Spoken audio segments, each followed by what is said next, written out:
In this presentation, we are going to discuss one example based on sequential probability ratio test, and then we will discuss also the efficiency of SPRT. Now here, random variable x follows binomial distribution with parameter 1 p. Now we have to construct SPRT for testing the simple hypothesis p equal to p naught against p equal to p1. And also we have to obtain OC function as well as ASN function for the given SPRT. Now here x follows binomial distribution with parameter 1 p. Therefore f of xp, that is PDF, will be equal to p to the power x into 1 minus p to the power 1 minus x, where x will take value 1 with probability p and will take value 0 with probability 1 minus p. Now we know that zi, which is equal to log of f of xi p1 upon f of xi p naught. So it will be equal to, after putting the values of f of xi p1 and f of xi p naught, the value is equal to log of p1 to the power xi into 1 minus p1 to the power 1 minus xi divided by p naught to the power xi into 1 minus p naught to the power 1 minus xi. After solving it mathematically, we will have zi equal to xi into log of p1 upon p naught plus 1 minus xi into log of 1 minus p1 upon 1 minus p naught. Now to define SPRT, we choose two integers, capital A and capital B, such that A is greater than B. So at the mth stage of experiment, we compute sum of zi, that is sum of z1 plus z2 up to zm, and the decision is taken with respect to summation zi in the following manner. Now summation zi is nothing but, after putting the value of zi, will be equal to summation of expression inside the bracket. Now as far as the decision of SPRT is concerned, if log of b is less than summation zi less than log of a, then we continue the sampling inspection by taking additional observation. If summation zi is less than equal to log of b, then the sampling or the procedure or the SPRT is terminated, and we accept with the acceptance of null hypothesis H0. On the other hand, if summation zi is greater than equal to log of a, then sampling procedure is terminated by rejecting the null hypothesis H0, where constants a and b are obtained using the known values of alpha and beta, and they are equal to capital A equal to 1 minus beta upon alpha and capital B equal to beta upon 1 minus alpha. Now I have already shown you what is meant by summation zi. So if we solve it again further, then summation zi comes out to be equal to summation xi in bracket log of p1 upon p naught minus log of 1 minus p1 upon 1 minus p naught plus m into log of 1 minus p1 upon 1 minus p naught. So using the value of summation zi, the SPRT can be rewritten as, and of course the decision remains same. Now we know that we continue the sampling inspection by taking additional observation if log of b is less than summation zi less than log of a. Now instead of summation zi, if we put its value, then the resultant expression will be log b less than, this is the value of summation zi less than log a.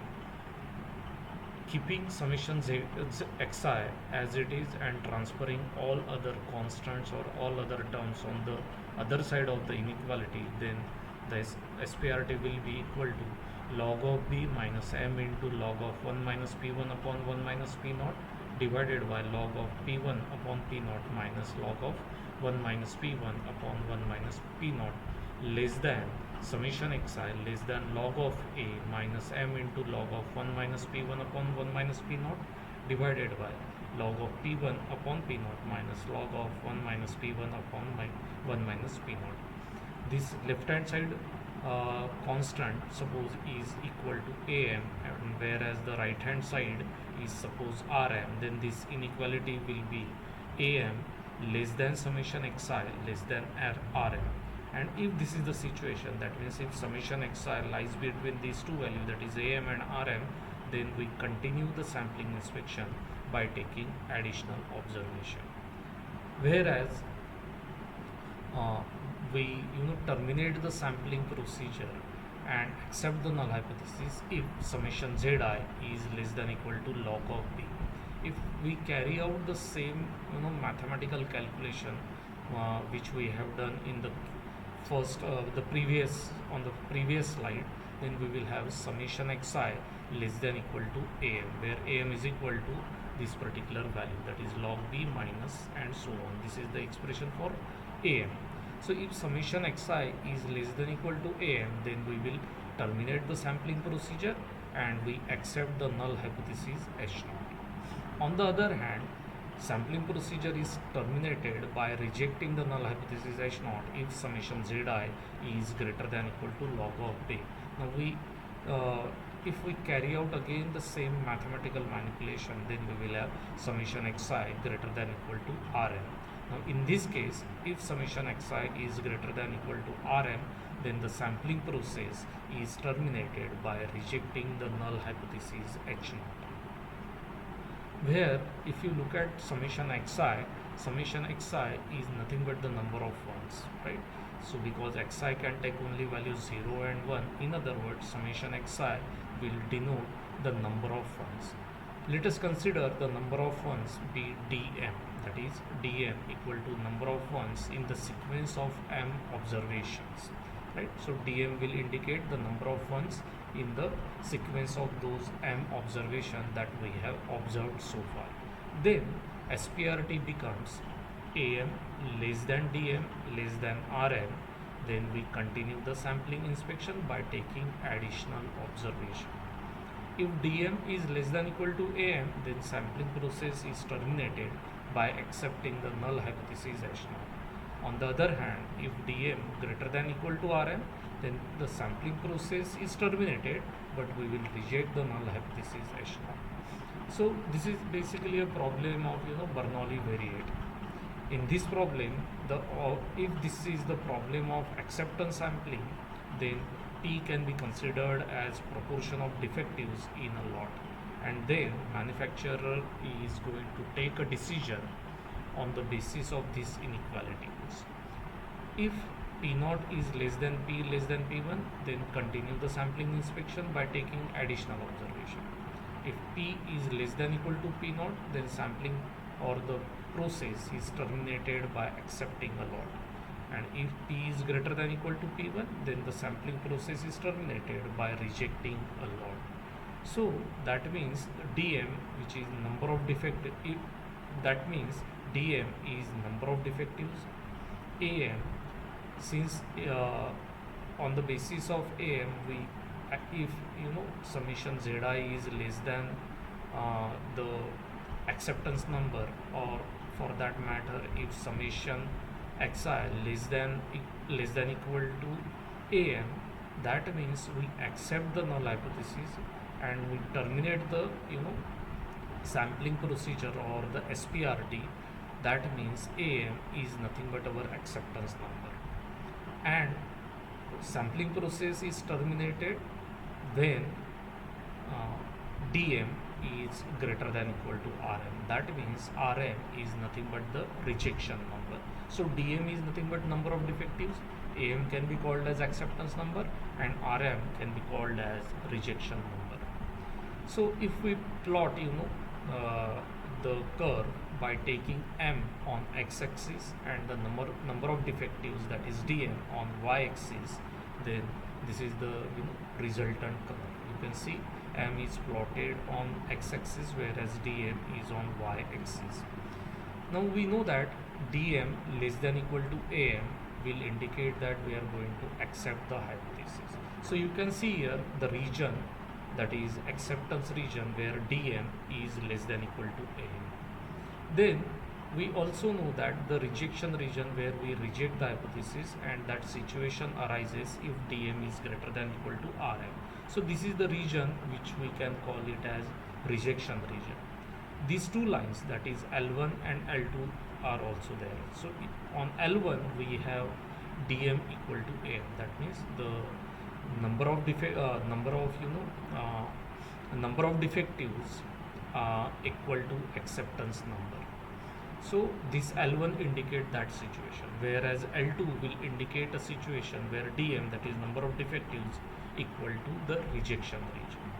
But there is a remaining region also where we neither accept the hypothesis nor we can reject the hypothesis. That is nothing but the region of indifference, where we continue the sampling procedure by adding additional observation. So that region lies between acceptance region and the rejection region. Now as far as the OC function for this particular example is concerned, now we know that OC function is nothing but the non-zero root of the function. That means if we call h of theta as root of the given function, then h of theta is not equal to 0. It is that thing we have assumed.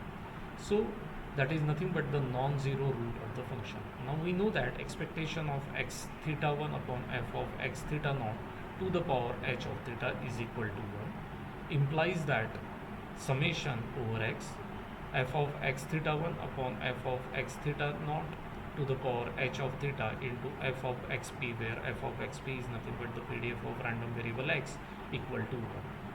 Now we also know that x being a Bernoulli variate, it takes two values, that is x is equal to 0 with probability p and x is equal to 1 with probability p and equal to 0 with probability 1 minus p. So that means we can write down this function as p1 upon p naught to the power h of p into p plus 1 minus p1 upon 1 minus p naught to the power h of p into 1 minus p, that will be equal to 1. In other words, that is nothing but p1 upon p naught to the power h of p into p plus 1 minus p1 upon 1 minus p naught to the power h of p minus p into 1 minus p1 upon 1 minus p naught to the power h of p. We have separated these two terms, 1 and p. So this value is equal to 1. So that means the right hand side is 1. So collecting the terms of p, we will have p into, in bracket, p1 upon p naught to the power h of p minus 1 minus p1 upon 1 minus p naught to the power h of p plus the remaining term, that is 1 minus p1 upon 1 minus p naught whole to the power h of p will be equal to will be equal to, and therefore p is equal to this expression, that is 1 minus, in bracket, 1 minus p1 upon 1 minus p naught whole to the power h of p divided by this denominator. So this is nothing but the value of p. So using that we can now compute the OC function, where OC function is given by L of p.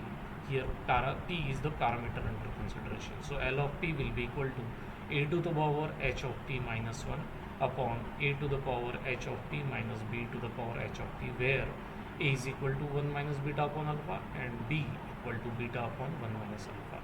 So putting the values of a and b in the given expression of L of p can be rewritten as 1 minus beta upon alpha to the power h of p minus 1 divided by 1 minus beta upon alpha to the power h of p minus beta upon 1 minus alpha to the power h of p.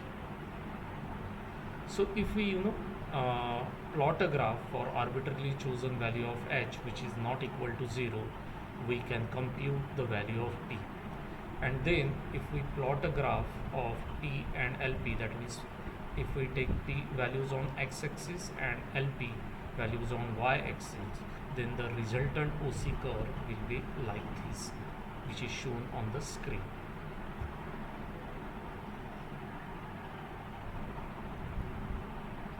Once the OC function is obtained, then we can compute ASN function.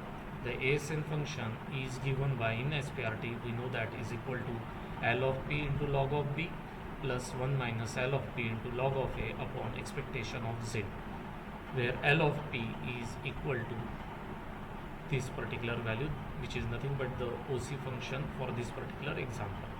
Expectation of Z will be equal to expectation of log of f of x p1 upon f of x p0, and which is equal to p into log of p1 upon p0 plus 1 minus p into 1 minus p1 upon 1 minus p0.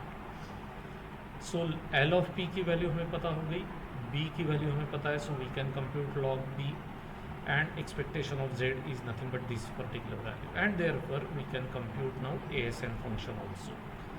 So once the ASN function is obtained, then for arbitrarily chosen value of h which is not equal to 0, we can again plot a graph of p against the ASN number, right? So on x-axis we have the values of p, and on y-axis we have expectation of n, that is nothing but the ASN, and the resultant curve will be the ASN curve. This is the ASN curve we will get if we plot this particular graph.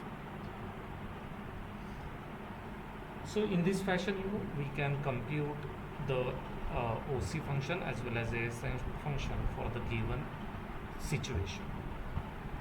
Now we will discuss what is meant by efficiency of SPRT.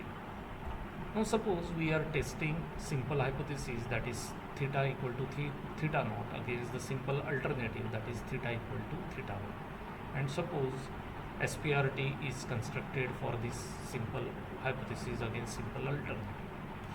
Now we know that with each test there are two constants alpha and beta lying between 0 and 1. When the two sequential tests having the same value of alpha and beta, then such a test are called as test with equal strength. So suppose we will have two tests, suppose SPRT 1 and SPRT 2. Then we will call these two tests, that is SPRT 1 and SPRT 2, as the test having equal strength if both the tests are having the same values of alpha as well as beta. Then we will call it as the SPRT with the, or the sequential test also, sequential test with the equal strength. Now let us restrict to the class of sequential test having equal strength. That means all the tests under consideration here are having equal alpha and beta values. Now among the two sequential tests, now naturally then the question will arise which test we should prefer if both the tests are having the alphas same as well as betas same. Then the preference will be decided on the basis of the number of observation required by the test. So among the two sequential tests, one test is preferable to the other if the number of observation required by the test is small. For example, suppose there are two tests, SPRT1 and SPRT2, and both the tests are of equal strength. That means they are having same alpha and they are having same beta also. Now which test we should prefer, whether we should go for SPRT1 or whether we should go for SPRT2, it depends upon the number of observation required by the test. If SPRT requires smaller number of observation as compared to SPRT2, then we will prefer SPRT1. On the other hand, if we require smaller number of observation in SPRT2 as compared to SPRT1, then we will prefer SPRT2 as to the SPRT1. So in general, if the number of observation required by the test is smaller as compared to other tests of the equal strength, this is very important, equal strength, then the test with the smaller number of observation is said to be optimum or most efficient test, right? So if that situation arises, then we will call that particular test having a minimum number of observation or requires the minimum number of observation will be called as optimum test or most efficient test. Let n0 alpha beta be the minimum number of observations required by the test at strength alpha and beta. Alpha and beta to indicate that they are having a strength alpha and beta when H naught is true. While n1 alpha beta be the number of observations required by the test at the strength alpha and beta when H1 is true. Right? So n0 is the minimum number of observation when H0 is true, and n1 is the minimum number of observation required by the same test if H1 is true.